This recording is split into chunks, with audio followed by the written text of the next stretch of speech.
Hello and welcome back to the Suburban Chateau. My name is Stephanie Everett, and today I'm going to take you along. We had a chance to get away on a little vacation this summer, and we visited the Poconos area. My daughter lives close to that area, and we're going to take you to some of the great antiques malls that are in the Poconos area, right around the Stroudsburg area, and just share with you the amazing vendors, lots of variety, and huge antique malls that we got to visit in the Poconos region. Here we are at the Pocono Peddlers Antiques Mall in the Poconos. So today we're going to be antiquing Poconos style. Horsey. Oh, I like him. Now, I was very impressed with the Poconos Peddlers Village Market. Really a beautiful variety, a lot of great furniture, glassware, china, jewelry, everything that I like to look at. That's exactly what I'm going to do. I'm going to get a glass window pane. Did they paint the back? Yeah, they paint the back. I'd probably do it black and then do white. See, I like the scroll work on that too. Now, obviously, I get a lot of ideas when I'm out antiquing. So if I see the way something has been done, especially creative and artistically, I like to get my ideas when I'm looking around at different antique stores. And that glass window pane was a really good example of that. Many of these booths, really a lot, especially at the Peddlers Village, had beautiful prints, very well framed. I was very attracted as you see me going through this first antique mall. There were just tons of pieces of artwork that I was very attracted to. The Victorian ladies in this booth. This booth really had me at teal walls and toile curtains. I was very, very appreciative of the way this one was laid out. And all of the things that were displayed there are definitely my style. I just didn't see anything I needed that day, but I was very impressed with that booth and the layout.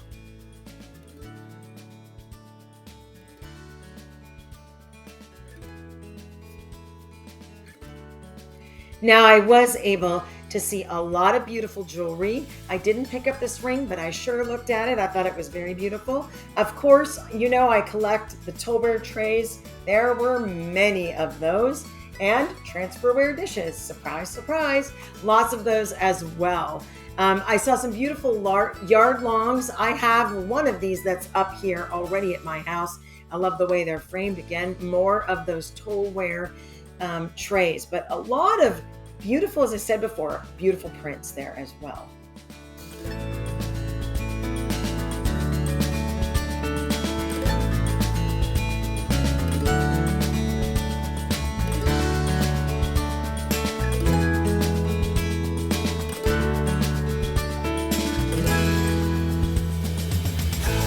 Here was our first sighting of Fostoria glass and the Cubist style glass. Something I'm always looking for, although I collect more of the pastels, which aren't Fostoria. But again, just such a variety at this antique mall. One of the things I just get used to looking at, and especially checking the prices of, are all the typewriters in an antique store. I saw some beautiful chandeliers while I was at this antique store. The crystal chandelier was only $65, which I thought was amazing. I actually thought about it. I thought, where could I put that crystal chandelier? But I thought this was also a beautiful chandelier, and it was only $85. So really reasonable prices. Here were some lidded picnic baskets. You probably remember that I'm painting mine. Those ones already had some paint.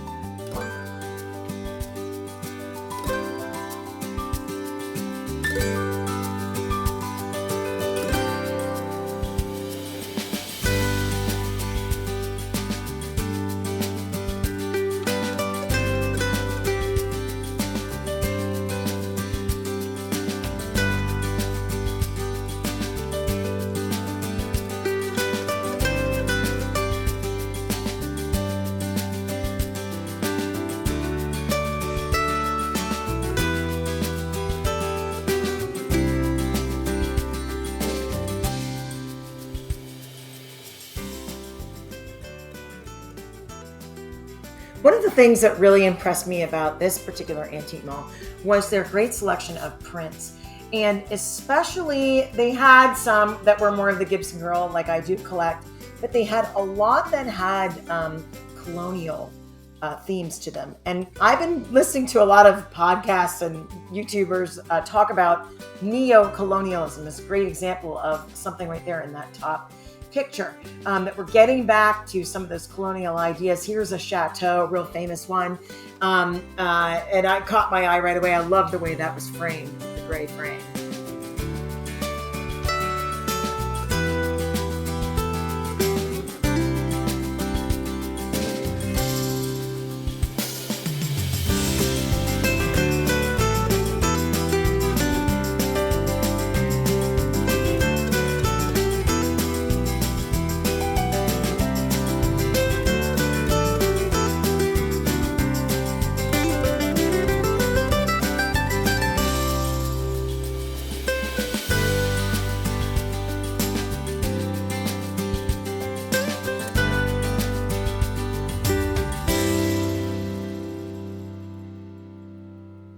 So we are now at Telltale Antiques in the Poconos in Stroudsburg. Ooh, and there's a ghostly apparition inside, very exciting. And then the Old Engine Works Marketplace. I'm really intrigued. Well, we really enjoyed going to the Telltale Antiques first. And it was a smaller store that was adjacent to the Old World Market. And it had just all kinds of, we love the Left in China figurines. There was a really interesting violin there, tons and tons of furniture. It was more of a furniture outlet compared to the next door mall.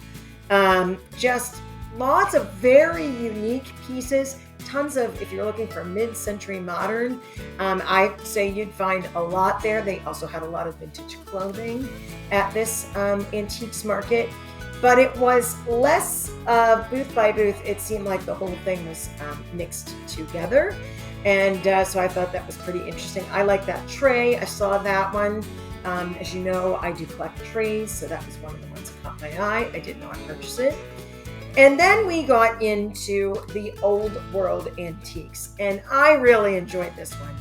This is a huge antique mall. Probably I could do only this one in a whole day and I'd be fine. Tons and tons of different dealers, just all kinds of treasures and gems that I saw there, and quite an eclectic mix in the Old World Antiques. One thing I really love about making these videos is looking back at my footage, because I see the things that attracted my eye, like that granny square quilt. I can tell you I was looking at that, but then I miss some of the things in between. But I just see all the things that I might not have seen the first time. And when I go back and I look at the videos, I really enjoy kind of picking up on some of the things that I might have missed in person, because I go back and look at the videos. It's kind of fun. Here's just a picture to show you the scale at the Old World Antique Market. It's a giant place. I highly recommend it. Lots of items. There's one of those Jeanette Cubist dishes I love so much.